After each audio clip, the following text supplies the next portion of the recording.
Okay, well, let's go ahead and get started. Any more submissions for the homework assignment? All right.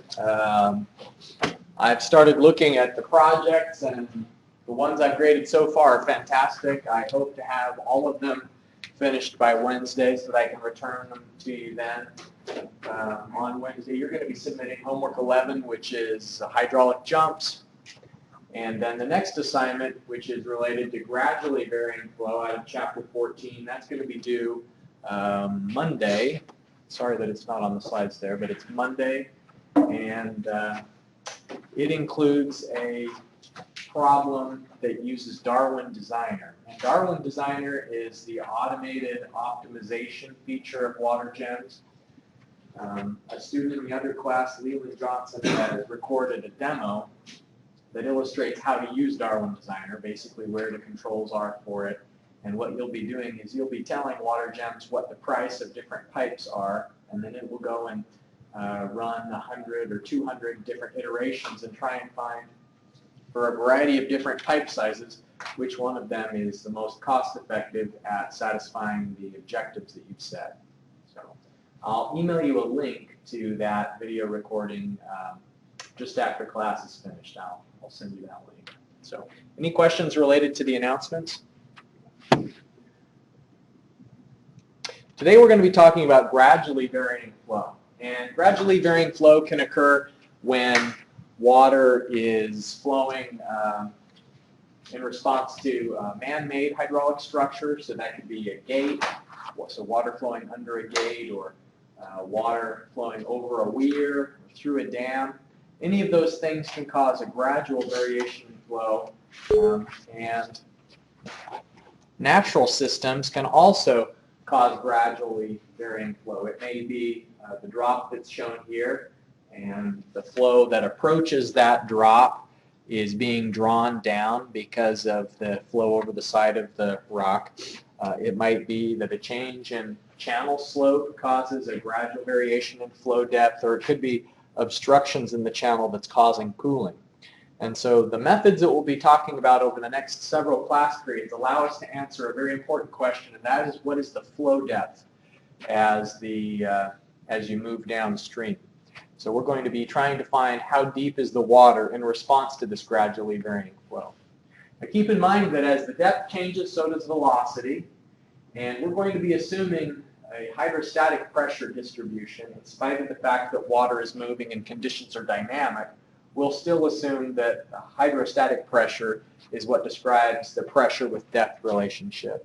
And whereas we ignored energy losses in hydraulic jumps, so in rapidly varying flow, since it was over a relatively short distance where location 1 and location 2 were close together, we basically solved for the downstream depth just using conservation of momentum and ignoring any energy losses. Here in gradually varying flow, we can't ignore those energy losses. The energy losses will actually be considered in finding the downstream depth. Gradually varying flow may be caused as pooling occurs upstream of a underflow gate. So you'll notice UF is uniform flow. And that uniform flow is the depth that would occur due to just Manning's equation, steady uniform conditions, and so the depth that occurs because of the slope, roughness, and channel geometry. The gradually varying flow is the pooling that occurs upstream of that gate. So the water depth increased so that there would be enough pressure to push the water under that gate at the same flow rate that the flow is approaching the gate. In this illustration, it shows that there's some section of uniform flow, but then the water level starts drawing down. And it's interesting to note that rapidly varying flow occurs before the water flows over the edge. And the break point here is for when the flow becomes supercritical. As it is subcritical beforehand and it's speeding up, it goes from subcritical to supercritical, and then the depth is changing very quickly as the water approaches that drop-off. And so there's both, in this case, gradually varying flow and rapidly varying flow. Here's showing what happens when a channel slope changes, where there was a steep slope well, relatively speaking, a steeper slope and then a more mild slope. And it may, in this case, it's not necessarily that it was supercritical. Because if it was a supercritical slope transitioning to a subcritical slope, then what we'd see is a hydraulic jump between the two depths. But in this case, it's not a hydraulic jump. And so these are both mild slopes on an absolute basis. It's just that this one is a steeper mild slope. And that's why the normal depth is less than the normal depth afterwards. Now, for this illustration that's just put on screen here, this slope, is this slope steep or mild? You have a clue on screen that should be able to tell you whether that's a supercritical slope or a subcritical slope. What is the clue is the question. Josh, any ideas?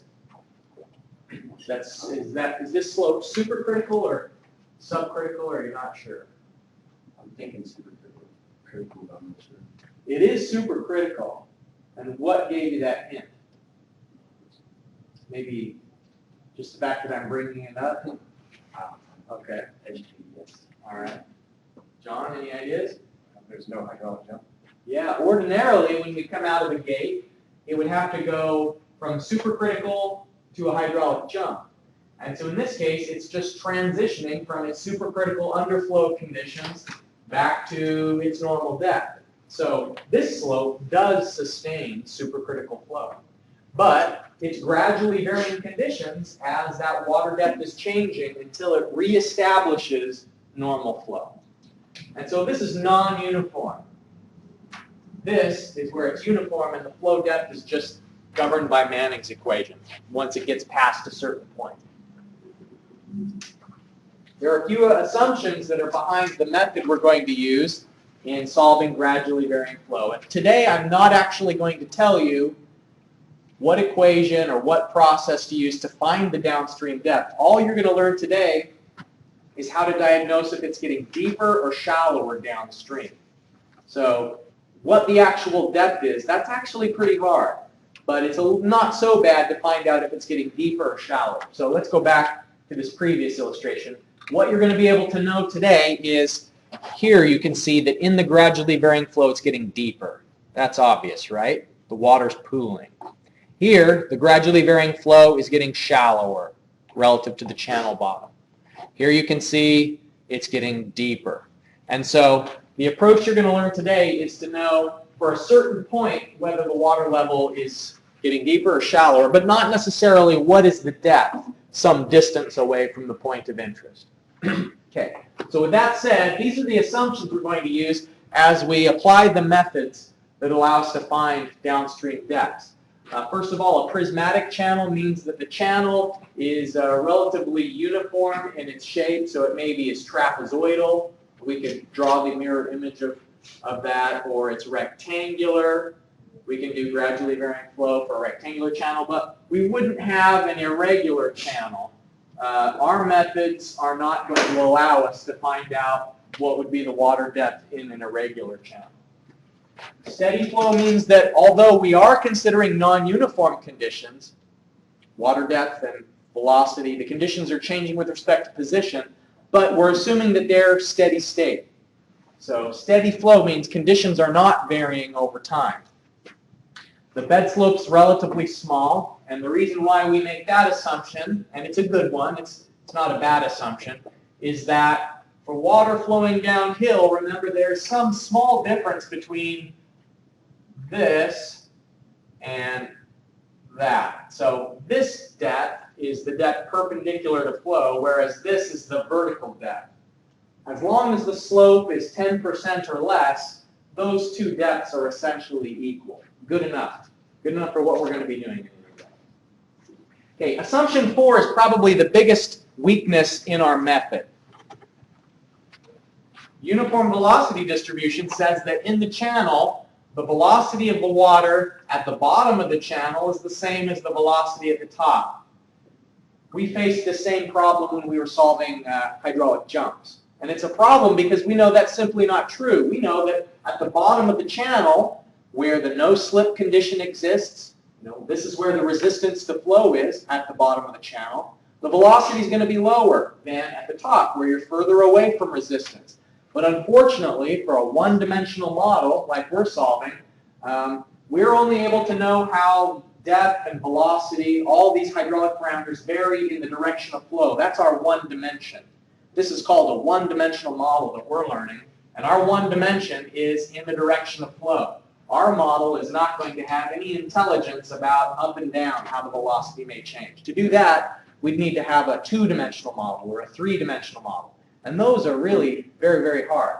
So one-dimensional model is hard enough, but I wanted to point that out as a pretty substantial deviation between what's really happening out in nature and the assumptions that are built into our modeling approach. You remember that alpha, the kinetic energy correction factor in the energy equation, we sometimes use 1.05 when we're trying to really, really be precise in hydraulics, closed conduit situations. But here, since we don't really know flow depths or anything else to enough precision to justify using anything other than 1, then that's what we'll use for the kinetic energy correction factor. Now, even though the flow depth is changing, and strictly speaking, the streamlines aren't parallel. Remember, a streamline shows the direction of flow, and if it's parallel, that means that the conditions are steady and uniform. Well, the streamlines are getting a little bit further apart if it's getting deeper, but still, we're going to assume that they're parallel, and we're assuming hydrostatic pressure, even though the water is moving in the direction of flow. It's still a pretty good assumption to say that if you're 2 meters down into the flow, that you could find the pressure there by delta H times gamma. That'll give you pretty close to the actual pressure that's observed. Finally, we have to apply these methods over steps that have the same bed material. Channel roughness is constant in the flow direction. And so if we were starting here at 1 and we're trying to find what's the depth at 2, we could only have one material between those two sections. It would have to be maybe crushed limestone the whole way. If we had crushed limestone part of the way and then clay, compacted clay, the rest of it, we'd need to actually break this up into one step here between just the crushed limestone section, and then we'd have to go in another step between the beginning of the compacted clay and the end of the compacted clay. So when we break this up into little elements that we're finding the change in water depth over an element, we have to make sure that the material that's lining the bed is the same in each of those steps. All right. We're going to be looking at this illustration for several minutes, and it's going to help us to understand how the process equation is developed. And so this is an element of water. It's a cross-section of a stream. And what you'll notice is here upstream, the depth of the water is y, and the velocity of the flow is v. And in this case, there's 3 different slopes that are going to be independent of each other. There's the channel bed slope, S0. There's the water surface slope, SW. And then there's the slope of the energy line, S sub F. And here, energy line TEL, that means total energy line. Sometimes we called it EGL in the past. That's the fluid mechanics book called an energy grade line. It's the same thing. It's just the water depth plus the velocity head. So is this getting deeper or shallower in the direction of flow for this illustration? Looks like it's getting deeper. And so what that means is that the velocity downstream is going to be slower than the velocity was upstream. And so dV is going to be negative. The change in velocity between the upstream section and the downstream section, it's decreased its velocity. Okay, so what we're going to say is, if we break up the depth into this section right here in blue, this is the original depth y, and then some dy, the additional depth that it got over the course of the dl section, then we're going to look at the specific energy at a location. And specific energy, remember, is the depth y plus the velocity head, where the velocity head is either v squared divided by 2g, or we'll use q squared divided by 2ga squared. And if we take the derivative of E with respect to Y, then the change of energy with respect to a change in depth is 1 minus the Froude number squared. That was shown in a previous class, that we can use the Froude number to characterize how the energy is changing. Now, the energy grade line slope, S sub f, is how the total head is changing over L. So this total head, H, includes the elevation, the depth, and the velocity head. And so if we have some horizontal line, if we say that our vertical datum is right here, then the total amount of energy at a single point is its elevation, depth, and velocity head up to the energy grade line. And so here, at this point, here's the z. Delta z would just be the slope of the channel bed multiplied by dl. And so we have some delta z, the depth, and the energy, the velocity head. Okay. The slope of the energy grade line is dz dl. So that's how we find this dz section right here. Okay, what I've just put on the screen is called the process equation. dy dl is the slope of the channel bed minus the slope of the energy grade line divided by 1 minus the Froude number squared. And so this is the governing equation that is going to be used in all three of the methods we go through to help us find the depth downstream in gradually varying flow.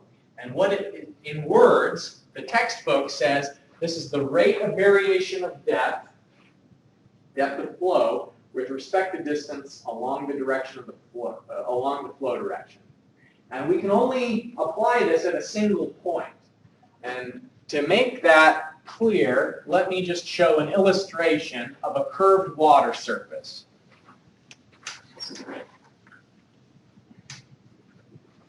And we have a channel that is flat, and it's got some slope, but now the water surface is curved. It's deeper and getting shallower. So it's very obvious there that the channel is decreasing in depth. Now, we can apply this process equation at a point, and so the water surface is going to have a slope here at this point.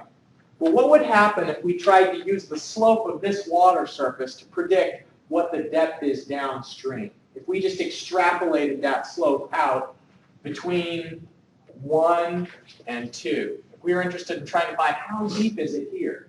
I'm pointing this out because inevitably on the final exam, someone always sees this equation on the equation sheet and they think, oh boy, that's beautiful.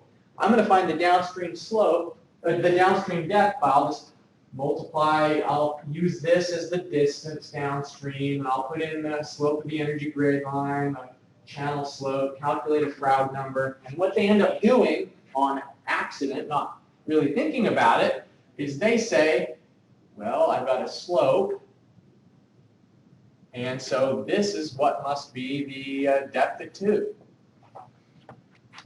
Okay, so Rumal, what's the problem with saying that you're going to use dy dl to find the downstream depth? Just based on what I've drawn there, how would you describe what the problem is? The thing curves.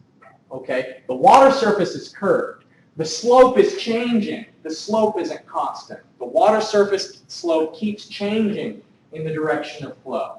And so the problem is that if you do a linear extrapolation, then you're going to either overpredict or underpredict what the actual downstream depth is. And so these methods that we're going to learn over the next several class periods, what they help us to do is integrate over the entire curve to take into account that changing slope. We're going to break it up into little pieces. Like, it wouldn't be so bad if we just applied that between here and here, because the curve and the line will be they'll match up. If you just break it up into a little piece, this is linear in a little piece. And as long as we take little pieces, this curve pretends like it's linear. Each one of these little segments is almost linear. It's just when you try and do a really long part of the curve and approximate that as linear that you get into real trouble.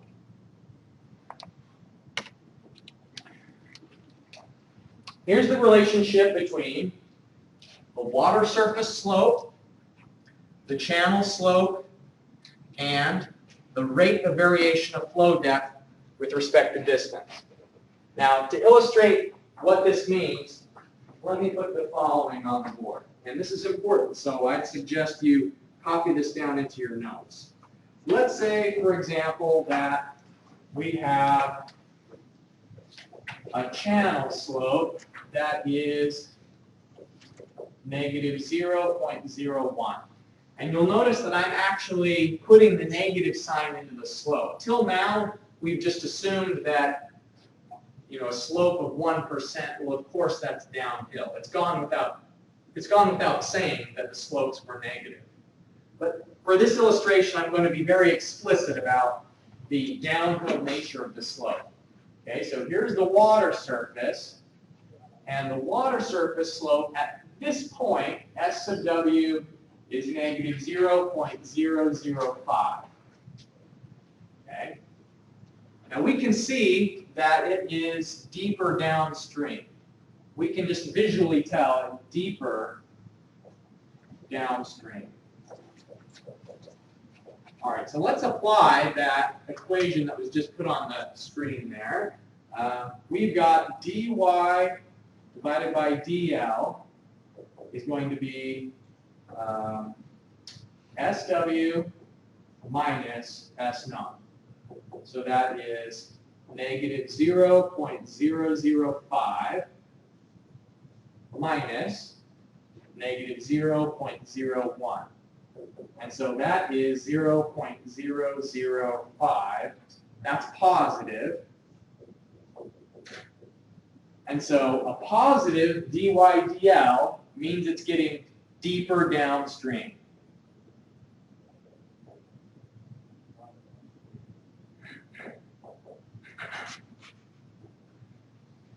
Okay, let's look at even a more obvious illustration of that.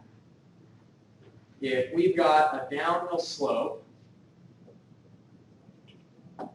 but the water is getting deeper, maybe there's some sort of an obstruction that's causing this. So again, we've got this slope of the channel bed is negative 0.01, and the water surface slope is 0.005. Okay, so let's take a look at dy dl. So this equation says dy dl is SW minus S naught. So SW 0.005 minus negative 0.01. Okay, so dy dl is 0.015. Again, that's positive, which means it's getting deeper downstream.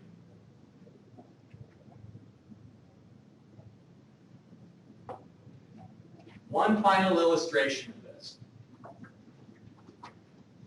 Let's consider a case where the channel slope is S naught is negative 0.01, but at a certain point, the slope of the water surface is negative 0.02. Okay, so now in this case, dy dl is again the slope of the water surface, negative 0.02, minus the slope of the channel bed, negative 0.01. And that is a negative number, 0.01, but it's negative. And so here, negative value for dy dl minus, and so it is a shallower downstream. So that's the only thing we can use the process equation for directly, is knowing if it's going to be getting deeper downstream or shallower downstream. As illustrated previously, if we tried to extrapolate to know the actual flow depth from the process equation, then we'd get a bad result from that. How bad depends on how big dl is, because the water surface shape isn't linear. It's not a constant slope. Any questions or comments about this illustration I put on the board just to help us understand dy dl? So dy dl tells you if the water's getting deeper or shallower relative to the channel bottom. All right. Now, remember that dy dl can be calculated using the slope of the energy grade line, S sub f, and the channel slope. And so S sub f, we can get that from Manning's equation. Therefore, if we substitute in Manning's equation to the process equation, then for SI units, we get this. For traditional units, we get this. And if we have a very wide channel, meaning that its width is 20 times more than its depth, then things simplify to this for dy dl.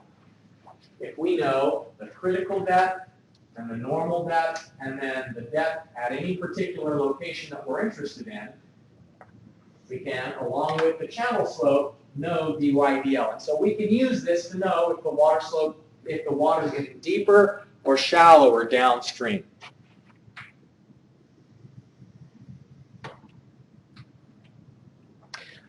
So in words, dy dl, the slope of the water surface relative to the channel depth. Okay, when we had it written in terms of this is SW minus S naught, SW is the slope of the water surface, but dy dl is the slope of the water surface relative to the channel depth. So if we subtract out how much of the water surface slope is due to the channel bed, what's left over is dy dl. So it's how much the depth is changing relative to the channel slope. Okay. So this is called the process equation. It's got a name, the process. That sounds like, I don't know, it's like be like a cool nickname. It's like on Jersey Shore, you know, there's that guy, situation, right? So this is the equation, the process equation. And we're going to use it in order to understand whether it's getting deeper or shallower downstream. So here's an illustration of that. We've got a channel that is rectangular, and we know the flow rate is 20 cubic meters per second. The channel is 20 meters wide and 2 meters deep is the flow depth at the spot that we're interested in. We're only going to be able to apply the process equation at a single point. And so we want to know, at that point, what is the rate of flow depth variation, and does that mean it's getting deeper or shallower downstream? Now, I've written a note to myself that next semester I want to change this example because actually, remember I said that if it's very wide, that's supposed to be if it's 20 times wider than it is deep. But here, it's only 10 times wider than it is deep. And so I should, just to set a good example for you, we shouldn't actually be using this unless the ratio of width to depth is 20 to 1. But let's just pretend that it's wide enough to be considered wide. And the reason why, by the way, if it's a very wide channel, remember what that allows us to do is ignore the sides, because hydraulic radius is area divided by wetted perimeter. And area is B times Y. And wetted perimeter is B plus 2Y. Well, if it's really, really wide, then most of the wetted perimeter is just the width. And so we can just neglect 2Y. And so therefore, R is Y for very, for very wide. So it's very wide. The hydraulic radius is essentially just the channel width. That's the assumption that's built into this version of the process equation. All right, so that said, we're going to start off this example by calculating the critical depth and the normal depth. And the normal depth we get from Manning's equation, and here's a little version of the Manning's equation that maybe you haven't seen before. Y sub n is q n divided by s naught to the 1/2 power to the 3/5. This is only for a rectangular channel that's wide. But since that's what we've got, that works out perfectly. Okay, so the flow per unit width Q is Q divided by B. And for us, that is 1 square meter per second. So we've got 1 meter squared per second is lowercase q. N is 0.021. And the slope of the channel bed, 0.00015. The 1/2 power, all of that to the 3/5 power. So the normal depth is 0.467 meters. The critical depth, y sub c, is going to be the flow per unit width squared divided by g to the 1/3 power. You probably memorized that one by now. So we put in the 1 meter squared per second, square that, divided by 9.81 meters per second squared. All of this to the 1/3 power. Okay, so the critical depth, I'm sorry, I wrote the wrong thing here. That normal depth is 1.38 meters. And it was the critical depth that is 0.467 meters. Everybody got that? So now we can put it into the process equation. dy divided by dl is the slope, 0.00015, the slope of a channel multiplied by 1 minus 1.38 meters divided by 2 meters. That is to the 10/3 power, divided by 1 minus the critical depth, 0.467 meters divided by 2 meters, to the 3rd power, and that is 0.000108 meters per meter. It's a slope, so that's how much, just at that particular point, at the point where it's 2 meters deep, then the dy/dl is positive.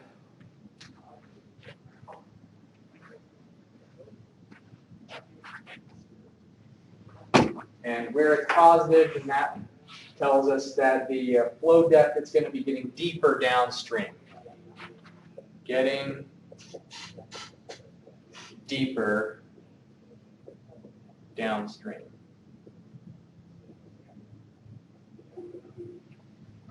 Okay, I'm going to draw on the board the critical depth, the normal depth, and our actual flow depth. Because these 3 depths actually form 3 different zones. You're going to be in the business of diagnosing flow regime for the next several class periods. And that goes beyond just knowing if it's supercritical or subcritical. We're going to be more specific now. Okay, so here's the channel bed. And in this case, the critical depth was 0.467. Right? Does that say 467? So here's our critical depth.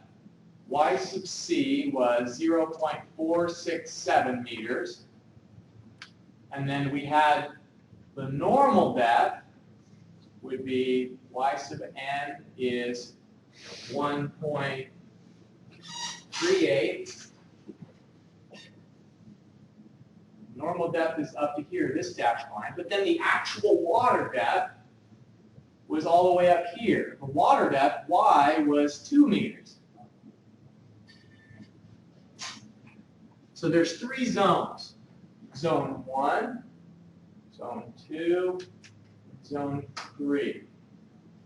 Zone 1 is above this dashed line. Zone 2 is between the two dashed lines. And then zone 3 is below the lowest dashed line.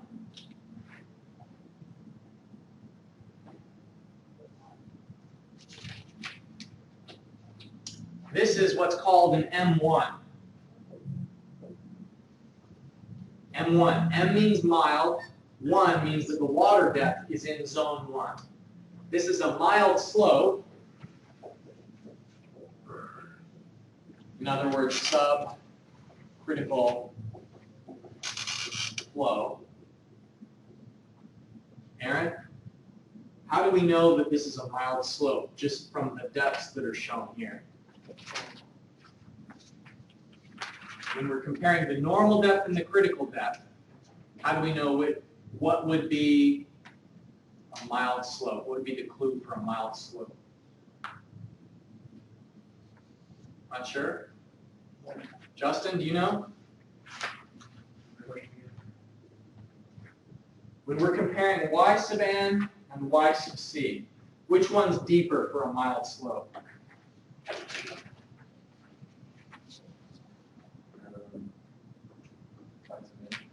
Right. If the normal depth is deeper than the critical depth, as it was here, that means that this slope is mild, and our flow depth of 2 put it up into zone 1. So this is an M1. Just to give you a preview of some of the flow regime diagnoses we're going to be doing in future examples. Okay, so there are these 3 depths used to classify water surface profile. There's critical, normal, and then the depth of flow at a certain spot. And if we've got non-uniform conditions, then y does not equal yn. It's going to be different from it. And knowing what kind of a classification you've got, whether you've got an M1 or an S3, knowing what profile type you've got helps you to understand what caused the change, like why it isn't the normal depth. And also you can know how it's going to be behaving upstream and downstream, and whether it's getting deeper or shallower. So I told you that M was one of the diagnosis prefixes. M means a mild slope. There are also S profiles and C profiles. There's an H profile, an A profile. And those letters stand for what kind of a slope you've got. So the first thing you say is what the channel slope is. If the channel slope is mild, steep, critical, horizontal, or adverse. Adverse means the water's flowing uphill. It won't do that for very long. It'll only do that if you've got a really high velocity in a relatively short period that the water is being forced to go uphill. So the first thing we do is identify the slope type. And then the next thing we do is we look at where is the water relative to 3 different zones. And so in this case, it's pointing out that there's 2 lines. The line may be that the critical slope, the critical depth is above the normal depth, or it could be that the normal depth is above the critical depth. So let me illustrate that. A mild slope. If it's a mild slope, then the normal depth will be deeper than the critical depth. So we're going to have up here, this will be y sub n, and down here, this will be y sub c. If it's a mild slope. If it's a steep slope, then y sub c is greater than the normal depth. So if it's a steep slope, then that means here's the critical depth, and normally y sub n is going to be less than the critical depth. So supercritical flow, when you've got supercritical flow, that means that the depth is less than the critical depth. So the normal depth is supercritical. So normal depth of flow is supercritical. Okay, in this case, normal depth of flow is subcritical.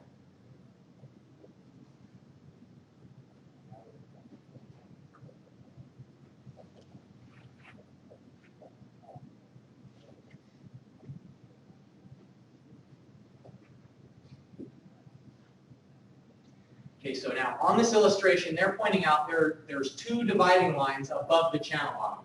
Here's one dividing line, there's another. Here's one dividing line, here's another. It's just that sometimes the top dividing line is the normal depth, and sometimes the top dividing line is the critical depth. It depends on what kind of a slope you've got. If you've got a steep slope or a mild slope. Zone 1 is on top, zone 2 is in the middle, zone 3 is below the lower of them.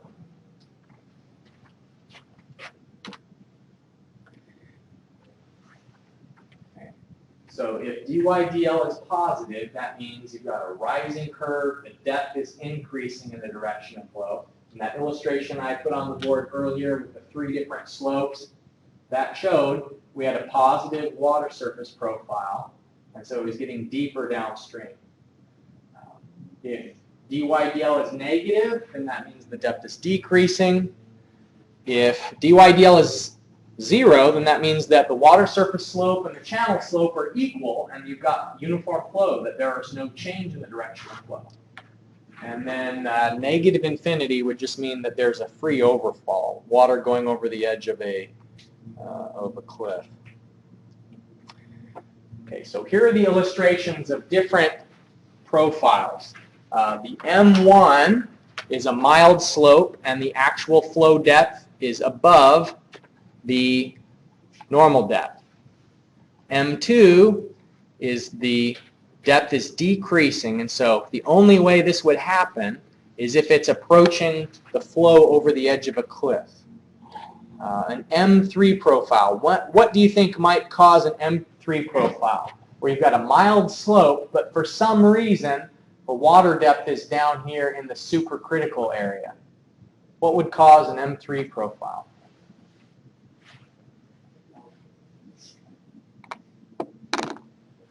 Chase, where would you see an M3 profile? Where have you seen an M3 profile? Because you've seen one with your own eyes. Back in the lab you saw an M3 profile. Do you remember what caused it? John remembers. What was it? It was the gate. It was water flowing under the gate. It was coming out, and it was gradually getting a little bit deeper before it jumped. And so it was an M3 profile before the hydraulic jump because it was a mild slope, but flow conditions were supercritical, and it was getting deeper downstream. And so that M3 profile was the flow after the underflow gate. It was M1 as the water approached the upstream end of the underflow gate. Here are some S profiles. You'd have an S3 profile. Let's go back and look at here. Here's an S3 profile right there. Steep slope, water is getting deeper in the direction of flow until it reaches the normal depth. And the normal depth is going to be less than the critical depth. So what you're going to have to do, maybe make flashcards for yourself, because it's an excellent quiz question for me to just give you a picture and say, is this diagnose the flow regime. And what I mean by that is state whether it's adverse, horizontal, steep, or mild, and then whether it's 1, 2, or 3. And so this is an S3, steep slope in zone 3. So you're going to have to be able to match up the different slope types, the different water profile types to different conditions that cause gradually varying flow.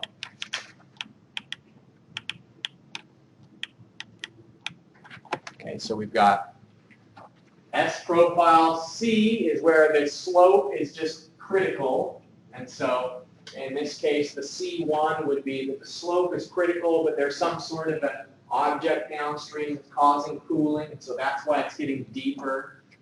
A C3 profile might occur after an underflow gate where the water is reapproaching the critical depth. A horizontal profile, you notice that there is no zone 1 in a horizontal profile.